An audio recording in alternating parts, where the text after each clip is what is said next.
I have a question for you. Is hip hop Black American culture? Now, to most people, the answer is obvious. But to a select few, that question is debatable. Let's answer that question once and for all. When we talk about the origins of the word hip hop, we have to separate it by its two root words, hip and hop.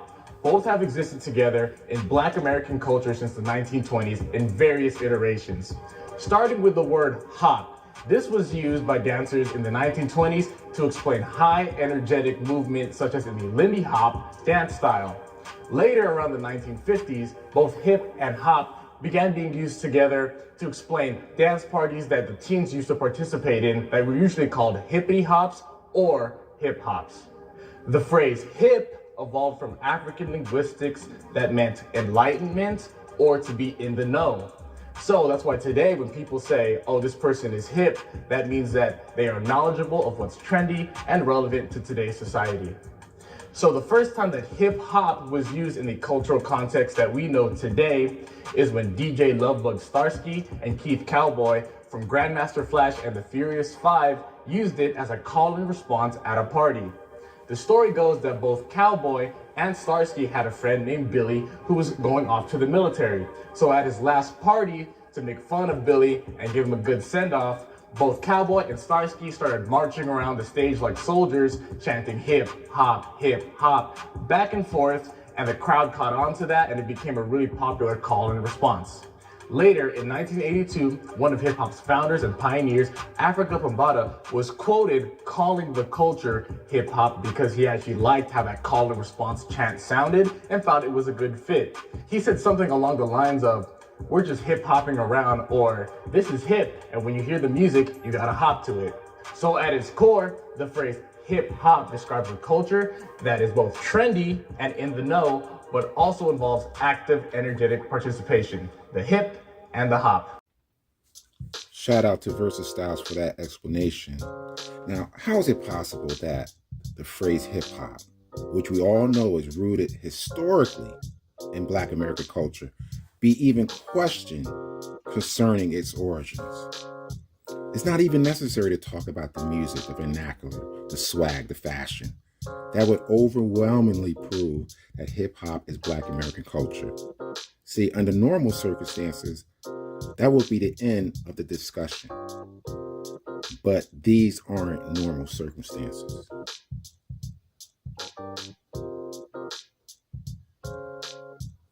Do everything. The characters come in the room and they talk to me and I write down what they say. That's powerful, and that's a gift. So why did he need a black director? Could a white director not have? It's not produced this color, work? it's culture. Explain the difference, because I think we're in a Steven space Spielberg did Schindler's List. Right now. Martin Scorsese did Goodfellas, right? Steven Spielberg could direct Goodfellas. Martin Scorsese probably could have done a good job with Schindler's List, but they're cultural differences. You know, I know, you know, we all know what it is when a hot comb hits your hair on a Sunday morning, what it smells like. That's a cultural difference, not just a color difference. Right. So it's a culture. You know about a hot comb? But she don't know about no hot. See, it doesn't matter where Black people live in this country. We can all relate to the hot comb analogy. That is also true as it relates to hip hop music. We as Black Americans can clearly relate to the music because most of the music comes from us. It comes from our parents' record collection. When we listen to the vernacular, analyze the dance culture, it is clear that it comes from Black American culture. No other nationality or ethnicity can trace these elements to their culture. So it's insulting to us for someone to say that hip hop doesn't come from Black American culture.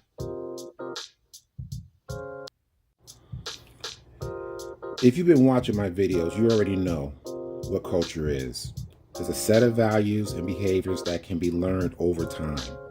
Yet, there's one person we all know who actually believes that they can accurately date a culture to a specific year.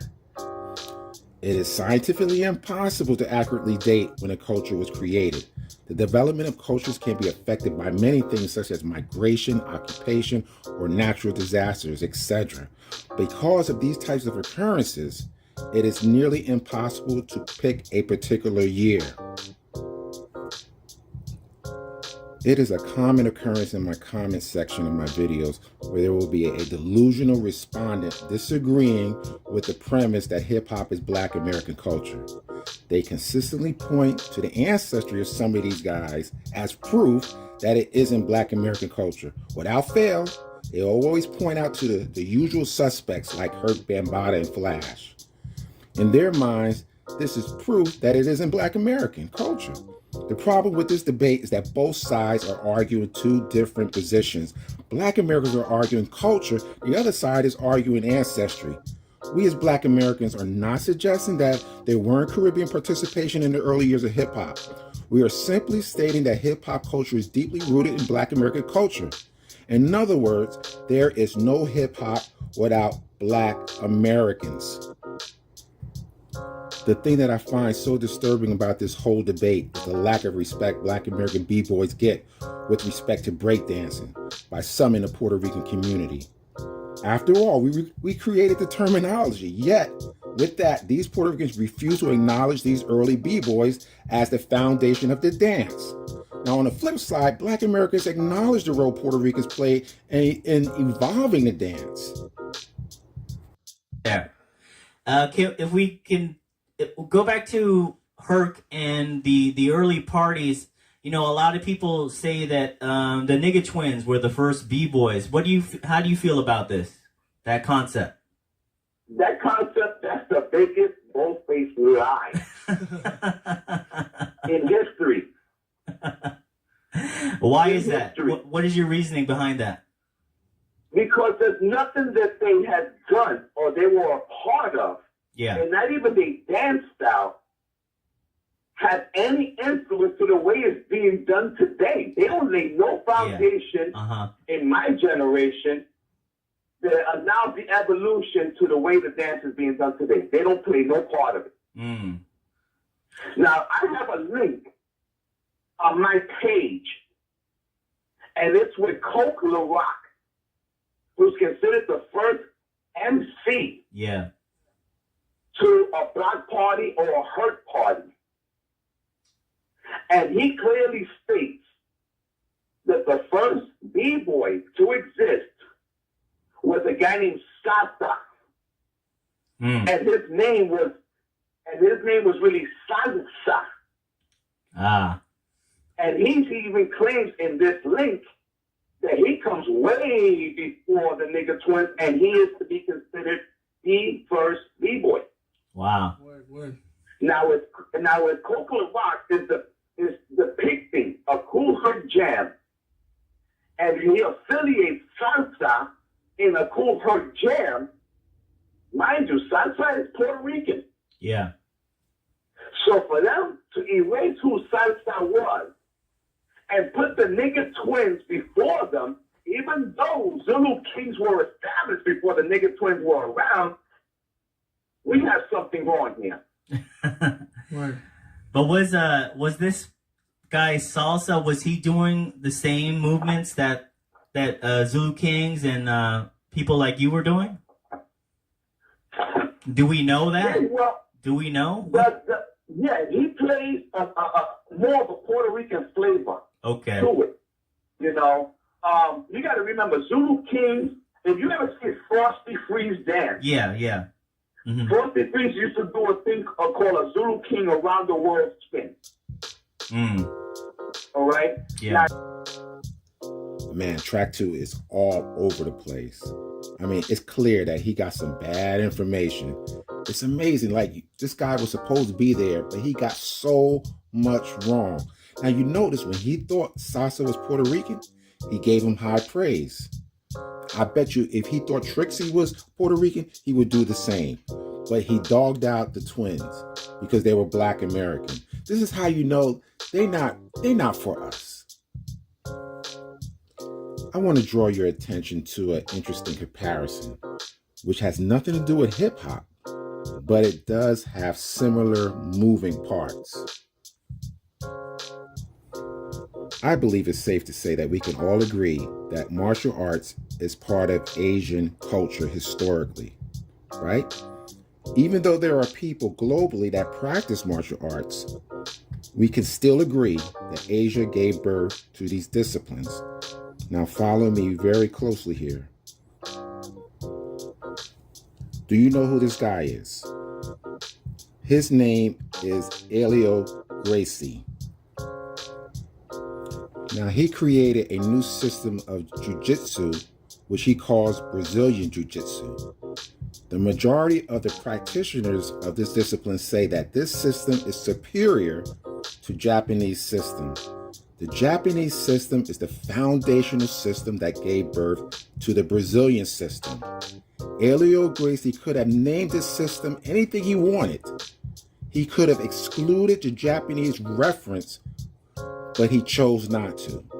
He was under no obligation to refer to Japanese culture, but he understood that it was a sign of respect to acknowledge Japanese culture.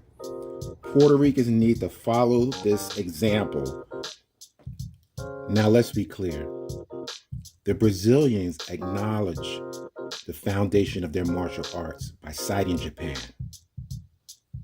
It's incumbent upon Latinos to acknowledge the foundation of breaking, which is Black American. Put some respect on our name. I'm sure many of you are aware that I've been dealing with Dr. Clone for over a year. If there's one thing I could say about him, he is relentless in his desire to spread misinformation. For nearly a year, he has asserted that Kool Herc is the beginning and it started in 1975 at the Hevelo. That narrative has become a liability because he can't say Puerto Ricans were there in the beginning and not place his people in the building. So he was forced to alter his narrative. Now it's not required to be at a Herc party in order to claim that you were there in the beginning. This new tactic of his was on full display when he invited Charlie Rock on his platform. Now, when Charlie Rock stood 10 toes down on his position that hip-hop comes from Black American culture, listen to how Cologne responds to it.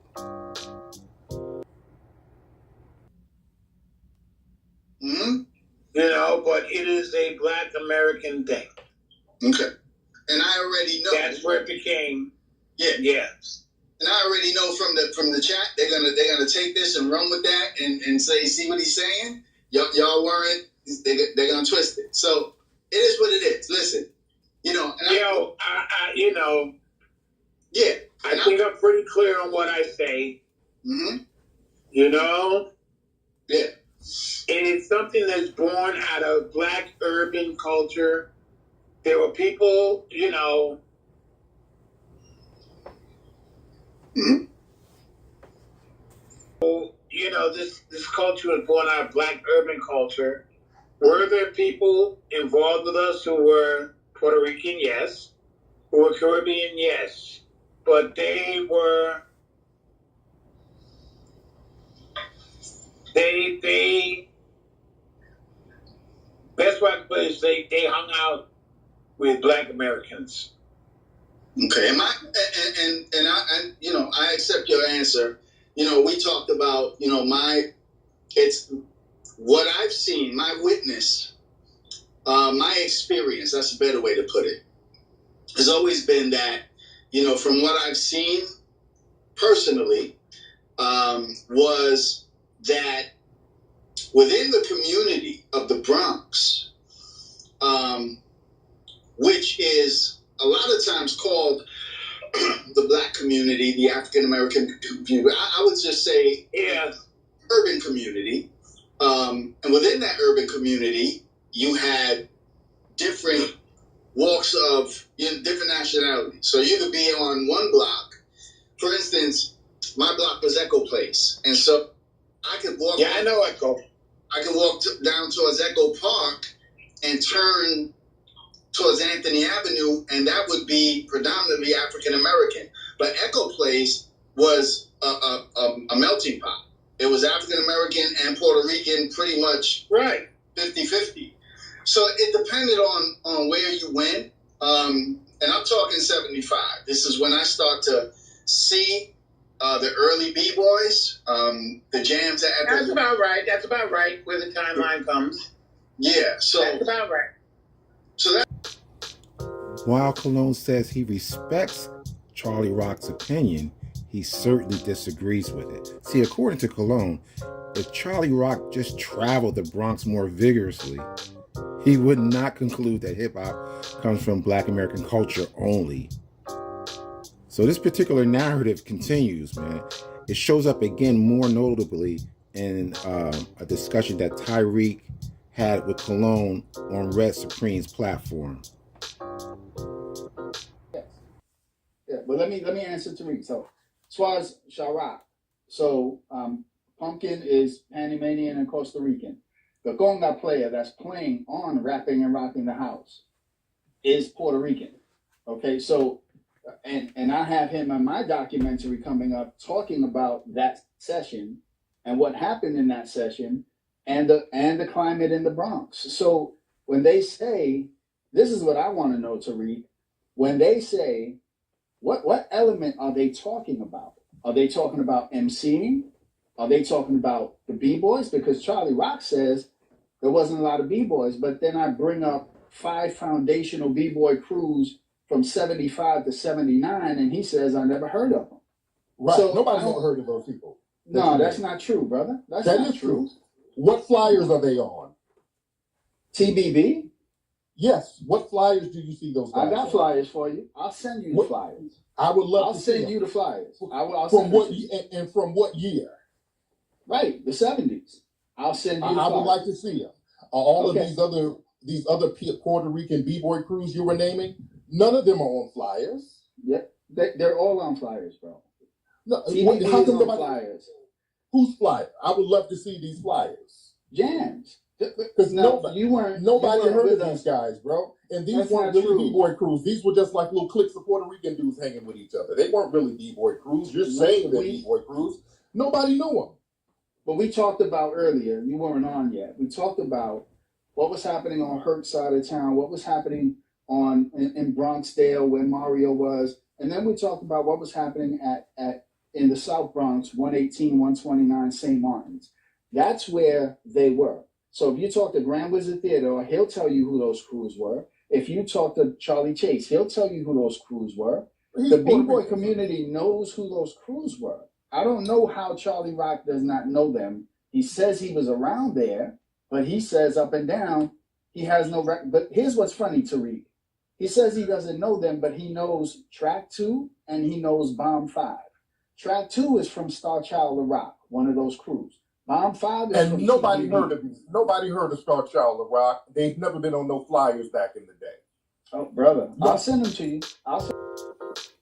Again, Cologne is suggesting that Puerto Rican B-boy crews were the foundation of the dance. Tyreek pointed out the fact that Charlie Rock never heard of these B-boy crews. So how can Puerto Ricans be there in the beginning? Again, Cologne suggested that Charlie Rock did not expand his horizons. In other words, he should have gotten out more.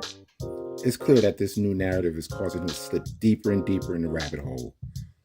We're going to deal with at least one of these Puerto Rican foundational B-boy crews in short order. I want to play this clip for you. Those of you who are familiar with the conscious community probably heard of Senegalese historian, anthropologist, and physicist Dr. Cheikh Anta Diop. You might be wondering, what does this have to do with hip-hop? I will connect the dots later. This clip is going to talk about the laws of nature, and I believe this basic understanding of science can aid us in determining what is possible. So what Cologne is advocating is at odds with the laws of nature. Cologne is suggesting that hip-hop was present in multiple places in the Bronx. When scientists were determining the origin of man, there were two main theories as to man's origin. Monogenetic, which means one origin, polygenetic, which means multiple origins. Cologne is advocating for the latter, which is polygenetic. Scientists have concluded that there is one origin of mankind, which states that all humans come from one origin, which is Africa. Science has concluded that nature does not create the same thing twice. So with respect to hip hop, the laws of nature mandates that the same thing cannot exist at the same time. In other words, what was going on in the Puerto Rican communities did not arise at the same time and in the same way it did in the Black American communities. So as a convenience to the viewer, I will edit the doctor's voice because he speaks French. I will play only the voice of the translator. When human anthropology had not quite evolved to the extent that it has now, there were two theories that kept confronting one another. There was the theory that he has just explained, that man was born in one place and became different as he peopled other parts of the world. That theory had its defenders, called a monogenetic theory. That is, that there was one source for mankind. Il y a d'autres théories maintenant, comme on appelait cette théorie, la théorie du polycentrisme, ou du polygénétisme.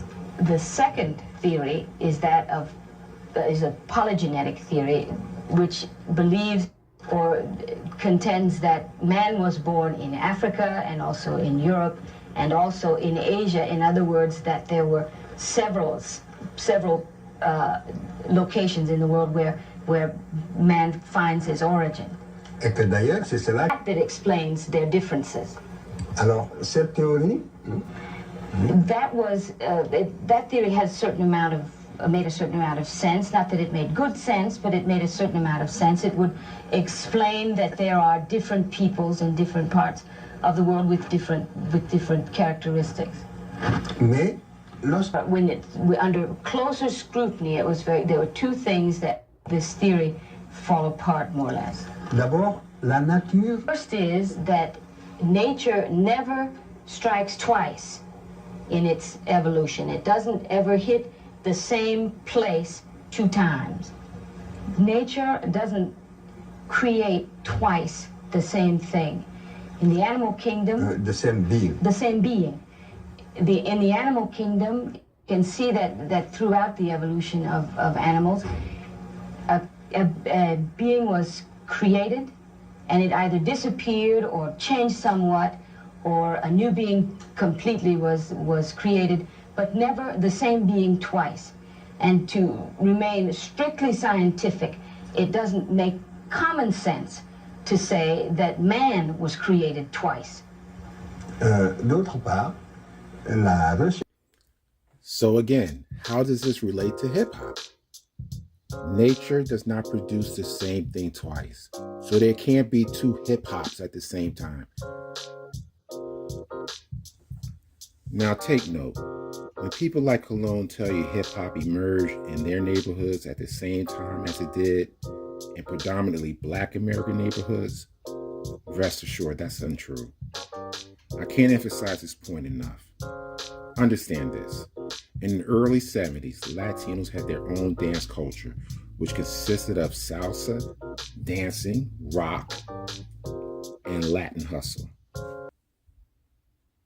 Comes out of like 1973. Yeah. You understand what I'm saying? Yeah. So really in 1973 and earlier than that, you had two different cultures basically creating their own environment. Gotcha. You know, you had Herc and most of the blacks that were like into the house parties, and they had their certain style of music that they listened to. Yeah. And then you had the Puerto Ricans who listened to a lot of the rock music, a lot of that rumba turned salsa music, and we had our own little environment, and we would do like, you know, social club dances, we would do hooky jams in abandoned buildings, so we created a whole different environment when the jams wasn't being done outside. Word. You know, and in 1974, you start to see it happening on an outside basis because of what BAM really kept going when Herc left the scene.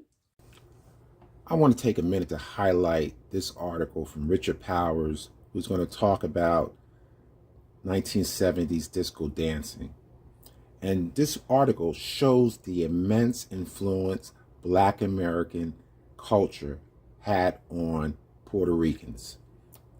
During the 1960s, New York City Hispanics, largely Puerto Rican and Cuban, kept the 1950s teen tradition of bandstand-style swing alive at the St. Mary's Church dance in the Bronx and elsewhere, partially because it had always been considered masculine for Latino men to dance. When the disco scene erupted in New York City in 1970, partner dancing was revived, with the disco dancers adopting the local teen style of swing kept alive by Latinos during the 60s. The term Latin hustle therefore refers to the New York City Hispanics who were still dancing this way, not because it's from Latin American country, it's not. The structured step patterns and figures of disco hustle are all essentially the same as 1950s American teen jitterbug/bop, which had been mothballed for a decade. However, the music was new, as was a more upright walking style, which gave this form of swing an entirely different look and feeling. You know, when I was doing those dances to those songs, right? It was the Black community that pretty much was the power of dance, right? But then you had the Puerto Ricans who came in, did what the Black community did, because we loved it. You know, we did the groove just as good. We had the soul. We had soul, right? Yeah. So, but we also had that salsa. We had the cha-cha. Mambo, all of that. So we put that together and we became the power. The power shifted. And it was the Puerto Rican community. And in those clubs, the Fresh. It's undoubtedly clear that Black American culture, not only is it powerful, it's influential as well. You can see that in the Puerto Ricans' music and dance culture. Let's look at rock. You just heard Papo say aspects of rocking comes from the Black community. They just added their own spin to it. Let's look at salsa. The development of salsa is largely due to the impact that Black American jazz musicians had made on the genre. All right? And let's look at the Latin hustle. That comes from swing dancing, which we created. And the music that they dance to is called disco, which we also created. So our fingerprints are all over their culture. It's inescapable. So the DJs that are playing this music for the rock dancers are people like Grasso, Mancuso, Sayano, Alfie Davidson. The dancers are people like Rubber Band and Mexico, who both went to the floor. You had Mike Dominguez, you had Ana, you had Enoch and Papo, you had Heavy and Salsa. The music, you had just begun. Listen to me. Give it up, turn it loose. Between 70 and 75. Here it is. Rock. Wow. That statement from him is coming from a place of pure desperation. You see, he understands this. Bronx rockers have no notable DJ culture that they can point to. I'm going to show you that a little bit later. So he decides to quote the names of 3 Italian DJs from Manhattan and 1 African-American DJ from Manhattan, all of which have nothing to do with rocking culture. The style of dancing at the Loft, for example, where Mancuso DJ, was called lofting, not rocking. The clubs where these DJs played were not in the Bronx. These Bronx rockers like Papo and Enoch and all these other guys, they went to these places in Manhattan. So Cologne wants to present the narrative that these DJs represented them in some kind of way. One might ask, why mention these DJs? Remember, he has to establish that one of the elements of hip-hop, namely DJ culture, was present in the very early 70s. Now, Francis Grasso, he's considered one of the earlier pioneers of DJing. He's considered by many to be the first person to create beat matching.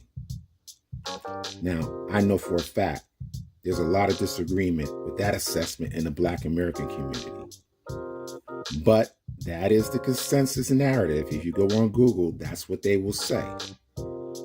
So Colonus is attempting to link rockers to these DJs in order to give the appearance that they are the precursors of hip hop.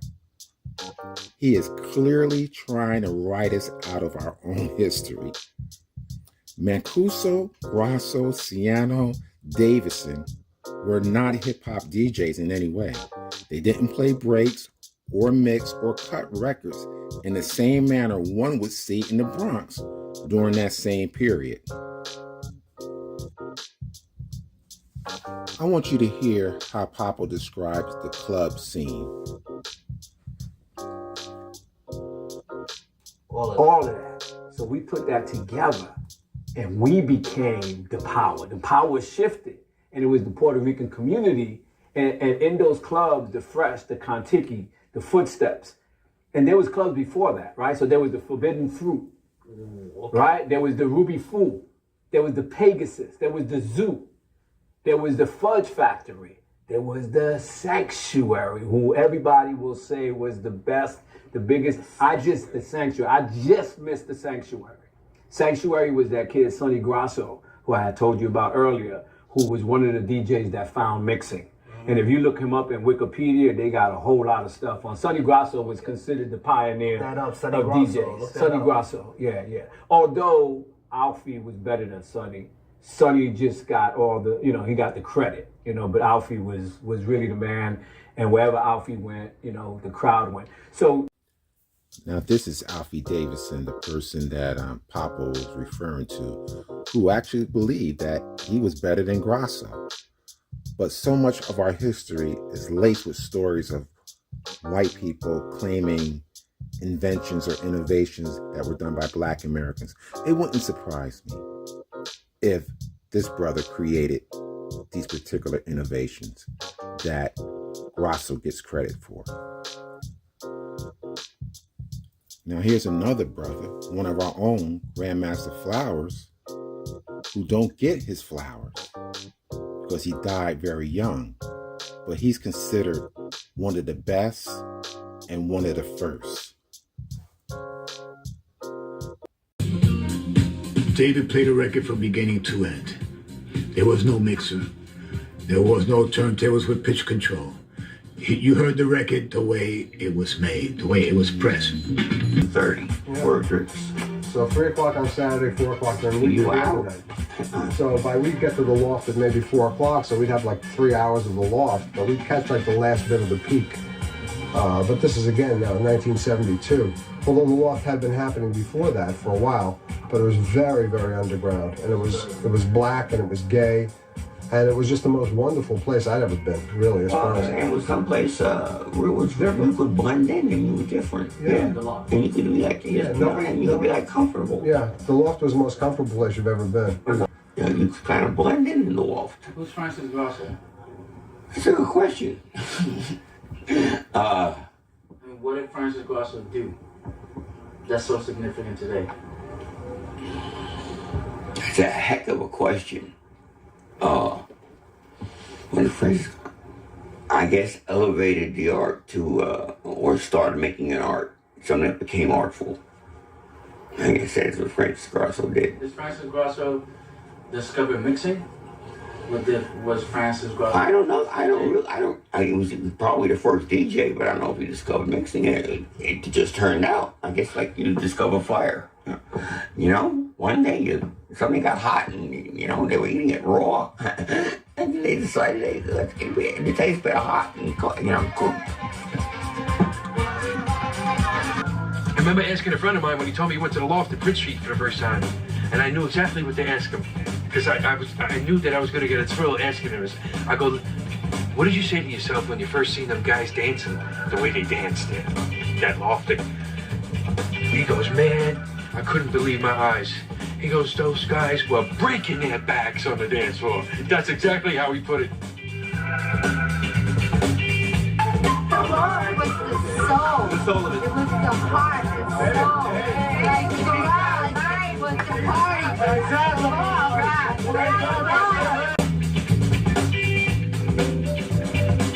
went to the loft. It was a house party, and it was more feeling because they were where the real dancers came from. That's when you use acrobatics, gymnastics, you use tap dancing, you use modern dance.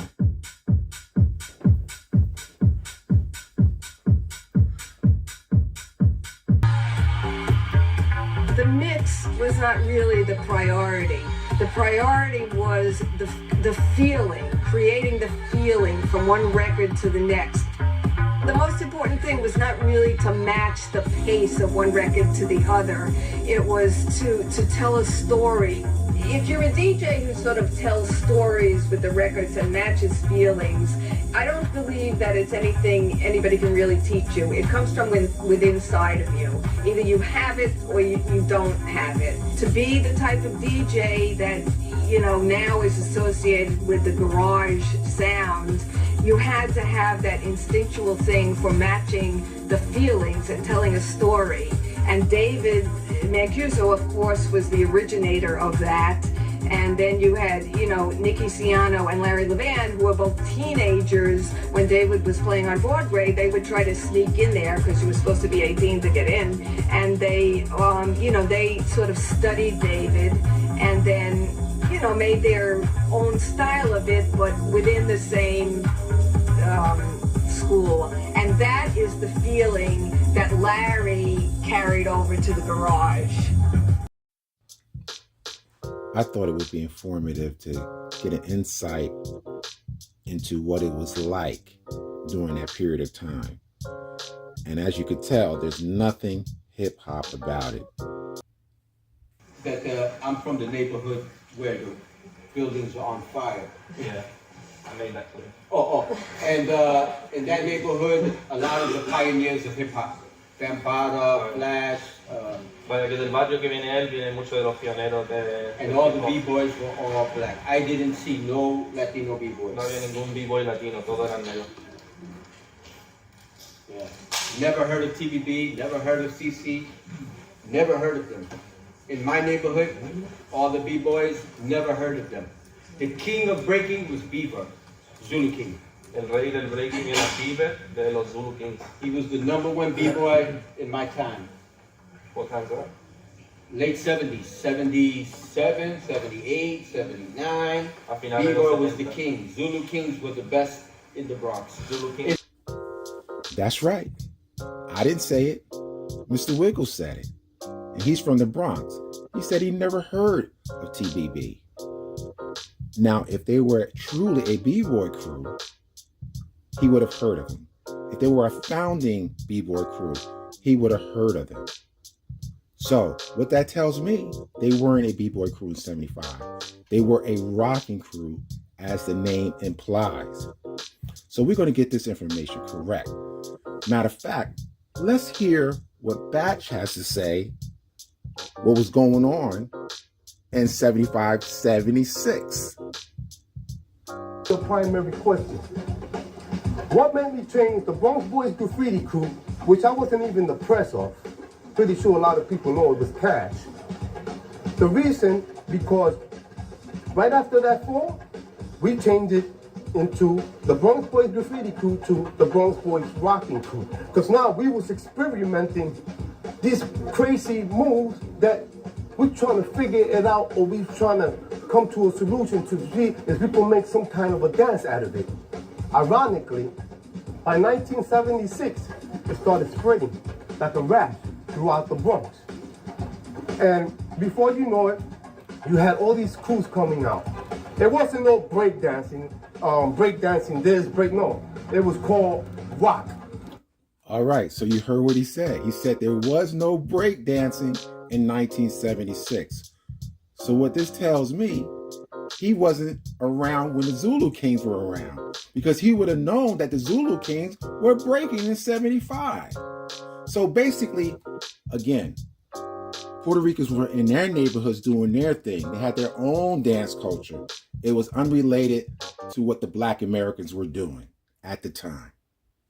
The word breaking didn't come out yet. No, the word breaking was only in the black community. I'm telling you, man, the breakers were black, the down rockers were Latino. So your community, you were down rocking? Down rocking, no footwork. I know there's b-boys that are gonna say they were breaking in the 70s, maybe the later 70s. Okay. But the original b-boys, I'll say it, were originally all black. Okay. I'm from the black neighborhood. In my neighborhood is where Grandmaster Flash, my neighborhood is Phase 2, Zulu Kings. I live in the real Bronx, where the buildings are all on fire. When you see the movie Wild Style, South. that's my Bronx. When you see Cool Herc, that's South the nice neighborhood. When you see Rocksteady, that's Katona Avenue. When you see TBB in South Soul, that's Katona, that's Creston Avenue, that's Fordham Road. Well, I'm from the Bronx that was on fire. And then that's where a lot of the b-boys were, and they were all black. I'm sorry, man. I know there's conflicting information. I can only talk what I know. I cannot tell. I don't know if you caught that or not, but the person in the audience asked Mr. Wiggles, did breaking come out yet? And Mr. Wiggles answered emphatically, breakers were black, Puerto Ricans or Latinos were floor rockers, no footwork. So I was wondering, why would that person ask that kind of a question unless he was told breaking came later? So I came across a couple of interviews with Batch, kind of claiming that there was no breaking in the 70s. It was called rock. Now, I personally believe Batch is a good dude, but a lot of Latinos have a lot of bias and pride. So he's going to say some things. I want you to check what he says right here. I'm going to play a couple of clips of this.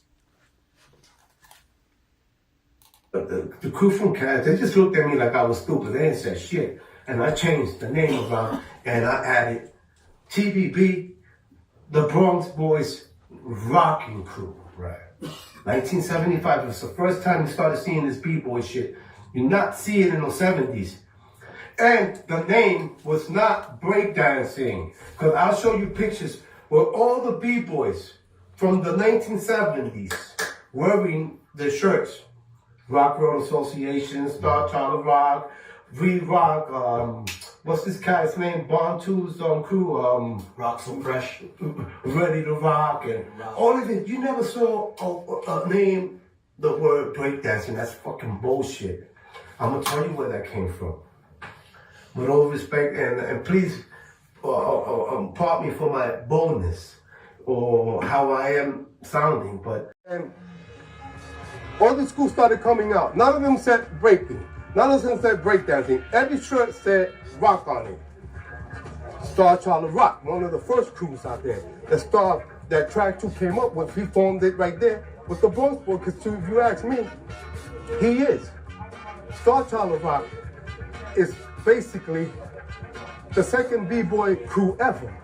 Does he realize this? I don't know. But just for the record, I don't know where the Sasso thing came from. Like I've been telling people. Zulu Kings started in 1973. They were the first established b-boy crew ever. Because before that, you didn't have b-boy crews. You had a lot of street dance. Maybe this gang might have one dance or two dances, or maybe a lot of these guys in this gang could dance, but there was never really a b-boy crew. Zulu Kings have given birth to some of the best b-boys on the planet. These are people who created moves, headspins, chair freezes, the original footwork shuffle. You see, there's no doubt in the b-boy community as to who is the first. Everyone says it was Zulu Kings. So that's why I was shocked when Batch said that he was first, that TBB was first, and that Star Child of Rock was second. That's just crazy. Let's get into this interview Big Boom did with Sir Norman Rad. But before I do that, let me say this. Mr. Wiggles have a lot of Latinos upset with him because he told his truth. See, we have to understand, all neighborhoods aren't created equal. Mr. Wiggles said, hey, The pioneers that we know today come from his area. They don't come from Creston Avenue or Fordham Road or Mapes Ave. They don't come from that area. So you guys that came from that area of the Bronx, you got hip hop later. All right? Let's be clear about that. All right? So let's tap into this article or this particular interview with Big Boom. Sir Norman Rad. So after you had witnessed TD Rock going down to the floor, you started to elaborate on the moves you had seen, like coming up with your own footwork patterns, right? Big Boom answers, exactly. There you go. Right on the head. Sir Norman Rad asks, did you pick up breaking after the freak dance? Big Boom answers, yeah, the freak dance and the spank I knew way before breaking. Now that's an interesting reply because we all know the freak came out in 77, which would imply they started breaking probably in 78. Check out this excerpt. Sir Norman Rad. To which jams would you go in order to do the freak? Big Boom. I would go to 129. That was a famous place to go. Mohegan. It's like blocks from there. Sir Norman Rad. That's the park where DJ Lele, the Fun City crew, used to rock at.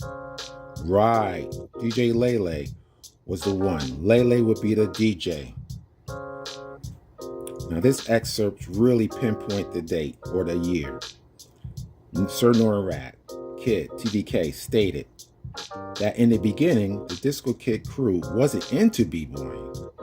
When it all started, its members would do was the hustle and top rocking.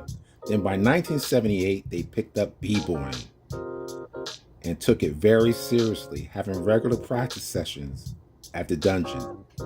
Big Boom confirms that. He says, yes, that's correct. So in 1978, that's when they started b-boying. Now, if you really think about it, his interview tends to confirm what Mr. Wiggles said. He said if they were breaking or b-boying, they were doing it later, not at the same time the brothers were doing it. So this is just about getting the history right. I want you to check out how Charlie Rock describes the time he started to freak and gave up b-boying. I did the b-boying stuff because then we got older. That was me. You know, girls don't want, we want girls, money, and all kinds of shit. Right. You know.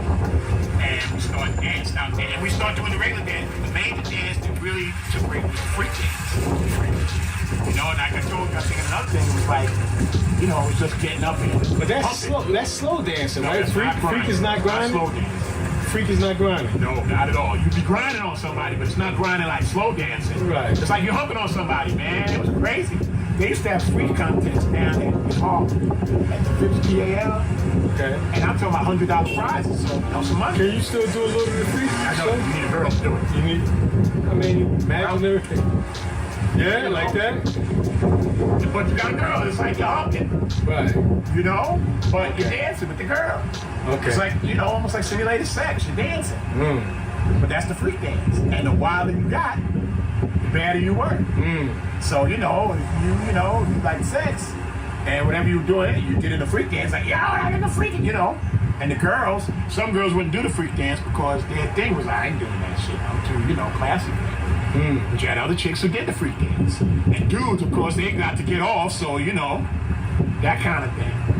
And, girls wanted their reputations intact, so not all girls did the freak dance, but enough did. Were into it. And I mean, there rhymes to it. I wanna do the freak dance, the freak. What was that? A song? That's in the 77, 78. That was a song that came out, or that was somebody's? They were just before recorded rap. This was John used to say? So there you have it, 77, 78. So that reminds me when Big Boom talks about breaking after he learned freaking, that tells you, that puts him way late, 77, 78. As I was preparing for this video, I was doing some research and I came across this book The Kings of Dance by Luis de Jesus, The History of Bronx Rock. And so what this book deals with is the history of the Puerto Rican community as it relates to top rocking or rocking. All right. So, but what's more important that I found as I read this book, how much of Black American influence is in their culture of rock. They may not admit it, but you will see from the excerpts that I will read from the book. All right. So let's get into it. Let me start off how they define rock. All right. This is from the book. This street dance goes by the name rock or up rock. It's the purest form of street dance. It's a competition of dance which two opponents dance against each other, battling and burning, competing until one dancer recognizes that the other dancer is better. Now think about that. They use the term burning. That comes from our culture, and you're going to get to see some of the borrowing from our culture to their culture. Check out this excerpt. Hector and Pete took and added to the mix a twist of hustle moves and Lindy Hop moves. The Lindy Hop was a dance done in the 30s and 40s. Pete and Hector were way ahead of their time in the sense that they knew they had to give the crowd something more significant to see. To put it into Willie's words, they incorporated the death sweep, a hustle maneuver, to their routine. Oh yeah, another thing. They added the between the legs Lindy Hop move that was baffling, a real eye catcher. So there you have another example of borrowing aspects of our culture, the Lindy Hop. Let's go on. Now you remember what I talked about earlier, that they didn't have no DJ culture? Check this out. After we met, this comes from the book, after we met, I turned and told Rubber Band, yo, on the dance floor, you're evil, wicked, mean, nasty, I love your style. The music stopped and I heard a drum roll. The DJ cut in Listen to Me by Baby Huey. Heavy, Fred, Rubber Band, and I were at the bar. We all saw another circle forming on the dance floor. So there you have an incorporation of our music. Now, when have you ever been to a party in a Black neighborhood or with Black Americans and ever heard the music stop and a drum roll? This is from the book. I'm not making this up. To my surprise, I came across a name I didn't expect to see in this book, and that's Abby. So let's read an excerpt that talks about Abby. From that day on, we hung out on Davidson and Tremont. Most of our nights were spent at Daisy's house. Daisy was from the old school dance posse. I especially loved and spent many a nights in her house dancing and getting blunted with her and her brother Tony from TBB Rocking Crew. This is where I started hanging out with Abby, another old friend and badass dancer who was and still is the president of the Bronx Boys and the Bronx Girls Global Rocking Crew. Abby was one of the original breakdancers, but not just that. As a boy, he hung out with the older dancers on Mohegan Avenue.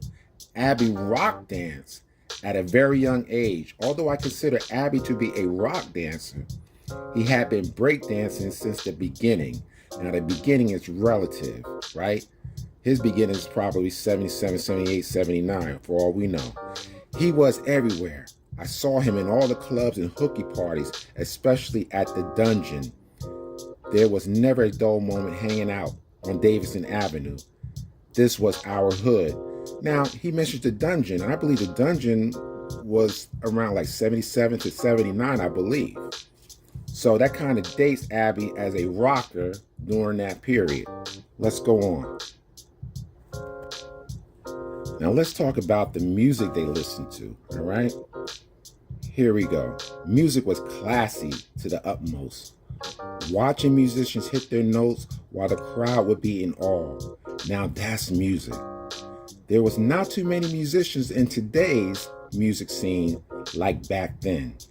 The music, it was made disco stand out. All of my favorite artists during the 60s, 70s, and 80s, the disco era were Godfather of Soul, Mr. James Brown, Teddy Pendergrass, Lou Rawls, the OJs, the Master, Mr. Barry White, Lionel Richie, Michael Jackson, Isaac Hayes, Marvin Gaye and Luther Vandross and Smokey Robinson, not to mention Diana Ross, Donna Summer, Fran Jolie, and Cher. So this speaks to a music culture that comes from a different people, Black Americans. They're not even mentioning any salsa music. So our signature and our fingerprints are all over their dance culture. Why? Because the dance itself emerged from up rock, which is the dance that people used to do back in the day. You know, we used to dress each other, do the little turnaround thing, you know, you flip your man, you got a shotgun, you shoot the guy. It was almost like fighting without the violence. So you saying it literally went from burning to breaking? Yes. Like burning just got extravagant. Yes. And just Down went the floor. into Yes. Went to the next level. Next right, okay. And burning you said was that was more standing up, you might drop it. It wasn't all the spin moves on the floor. Burning was like what's the word? Up rocket. Up rocket. Yeah. And it was like mocking the next person. Yeah. There's a lot of embarrassing people mocking, you know, right. You do something and you know, stick your hand in the face like that. Things like that. And that's burning. And things like that. I'm too old to do it all that. And then things like that. And that became. Well, see, there you go. Similarities between top rocking and burning, which shows that there was some influencing going on between both groups. It's clear that most of the influence went from Black Americans to Latinos. Now, you also got to remember that a lot of these rockers and breakers or burners, they were all young kids. So where did they meet up? In school. So they saw a lot of each other at school. So this is how these dance cultures were shared. So it's no surprise that there are similarities.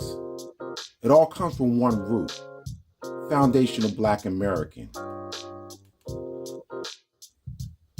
It's without question that their culture comes from us. I did a video on rock, and I demonstrate all their pioneers take inspiration from our culture, mentioning Soul Train as one of those inspirations. So they need to own up to that and stop disrespecting Black American culture. So with that, I'm out. Peace. How did you discover breaking? So the real truth, and I have to be honest, I don't believe, like, I'm from the Bronx, and I'll tell you where I'm from, Latinos were rockers, Black people were breakers. That was normal. In the 70s,